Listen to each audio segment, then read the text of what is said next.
नमस्ते दोस्तों, स्वागत है आपका बैंकर्स ऑफिसर कट्टा यूट्यूब चैनल पे। दोस्तों, आज की तारीख में समाज में बैंक की नौकरी एक सुरक्षित और अच्छी खासी तनख्वाह वाली सरकारी नौकरी मानी जाती है। लेकिन असल में बैंक की नौकरी एक सुरक्षित नौकरी है? लगातार पिछले 3 महीनों से महाराष्ट्र स्टेट में बैंक एम्प्लॉयज़ के साथ कुछ ऐसी दिल दहला देने वाली वारदातें हुई हैं जिससे बैंकिंग इंडस्ट्री में दहशत का माहौल बना है। चलिए आज के इस वीडियो में इन्हीं सवालों के जवाब ढूंढने की कोशिश करते हैं। ज़्यादातर लोग बैंक की नौकरी इसलिए करते हैं ताकि इसमें जॉब से निकाले जाने का डर नहीं है, जैसे प्राइवेट सेक्टर में होता है। लेकिन सवाल और भी गहरा हो गया है। क्या बैंक की नौकरी में जॉब सिक्योरिटी के साथ पर्सनल सिक्योरिटी है, यानी निजी सुरक्षा है? जवाब है नहीं। क्यों? आइए जानते हैं विस्तार से। महाराष्ट्र राज्य में बैंक कर्मियों के ऊपर हमले की घटना जैसे आम घटना हो गई है। असल में कहानी तब शुरू हुई जब जून 2024 को महाराष्ट्र के बीड ज़िले में एसबीआई के ब्रांच मैनेजर को उन्हीं की कैबिन में एक ग्राहक ने बुरी तरह से मॉनिटर से हमला किया। आईपीसी सेक्शन 332 के तहत पब्लिक सर्वेंट के ऊपर हमला करने पर 3 साल की जेल या जुर्माना अथवा दोनों हो सकते हैं। इस केस में एफआईआर तो हुई, लेकिन हमलावर की गिरफ्तारी हुई नहीं। वजह अग्रिम जमानत, एंटीसिपेटरी बेल। भारतीय दंड प्रक्रिया संहिता की धारा 438 के तहत अग्रिम जमानत दी जाती है, यानी कि गिरफ्तारी से पहले मिलने वाली जमानत। 13 अगस्त 2024 को बैंक ऑफ महाराष्ट्र के जालना जिले के एक ब्रांच मैनेजर के ऊपर दोपहर के 1:30 बजे के करीब कथित तौर पर अपने आप को स्वाभिमानी शेतकरी संगठन के नेता बताने वाले एक शख्स ने हमला किया। हद तो तब पार हुई जब ये वाकया एक पुलिस अधिकारी के मौजूदगी में हुआ।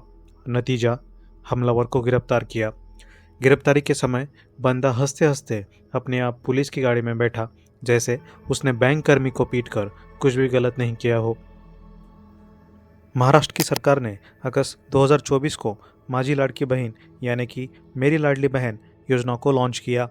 इस योजना के तहत 21 से 65 वर्ष की महिलाएं जो कि महाराष्ट्र राज्य की स्थायी निवासी है और जिनका वार्षिक आय 2.5 लाख रुपए से कम है, उनको हर महीना 1500 रुपये की राशि उनके बैंक खाते में डीबीटी के द्वारा ट्रांसफर करने की घोषणा की। लाभार्थी 2,34,00,000। सरकार ने घोषणा तो कर दी, लेकिन बुरा हाल महाराष्ट्र के बैंक एम्प्लॉयज़ का होने वाला था। बैंक एम्प्लॉयज़ को सबसे कम स्टाफ स्ट्रेंथ के साथ एक ऐतिहासिक भीड़ का सामना जो करना था।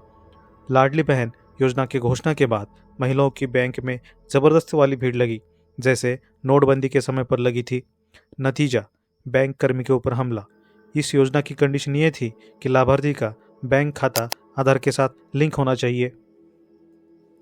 वर्ष 2014 में भारत सरकार ने फाइनेंशियल इंक्लूजन के तहत जब जनधन योजना लॉन्च की, काफ़ी महिलाओं ने पहले से बैंक खाते खोल के रखे हुए थे। ज़्यादातर खाते डॉर्मेंट या विदाउट केवाईसी डॉक्यूमेंट वाले थे। जब ये महिलाएं 1500 रुपये प्राप्त करने की उम्मीद में बैंकों के पास गई तो उन्हें अपने केवाईसी डिटेल्स अपडेट करने या अपने खातों को आधार से जोड़ने के लिए कहा गया। उनमें से कुछ महिलाओं का कहना यह था कि निष्क्रिय या डॉर्मेंट खातों पर लगाए गए ऑटोमेटिक चार्जेस के कारण उन्होंने कुछ पैसे खो दिए हैं। पश्चिमी महाराष्ट्र के पुणे से लगभग 11 किलोमीटर दूर लोनी कलभोर में दिया पाटिल इस योजना के तहत लाभ का दावा करने के लिए बैंक गई और पाया कि उनके खाते पर 92,000 का जुर्माना लगाया गया था। वो एक छोटा सा बिजनेस चलाती है। उनका अकाउंट 2020 से डॉर्मेंट हो गया था। पाटिल को पता चला कि हर महीने लगभग 2 बार एसीएच का उनके खाते पर 354 का रिटर्न का चार्ज लगाया गया था। इसके अलावा अन्य शुल्क भी लगाए गए हैं। जब महाराष्ट्र सरकार ने लाड़की बहन योजना के तहत पैसे हस्तांतरित किए तो अंततः जुर्माना 89,503 पर था।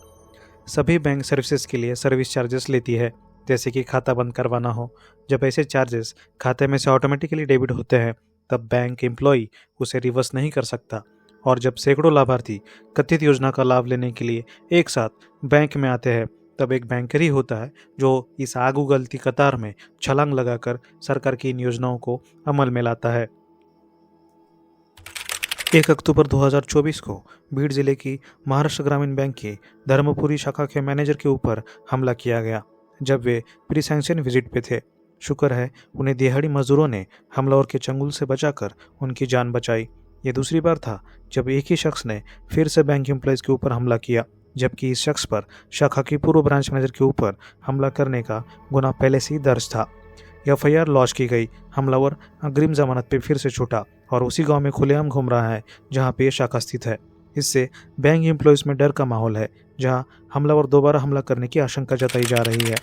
16 अक्टूबर 2024 को नासिक जिले में स्थित बैंक ऑफ महाराष्ट्र का एक ऑफिसर और टेम्परेरी एम्प्लॉय के ऊपर हमला हुआ।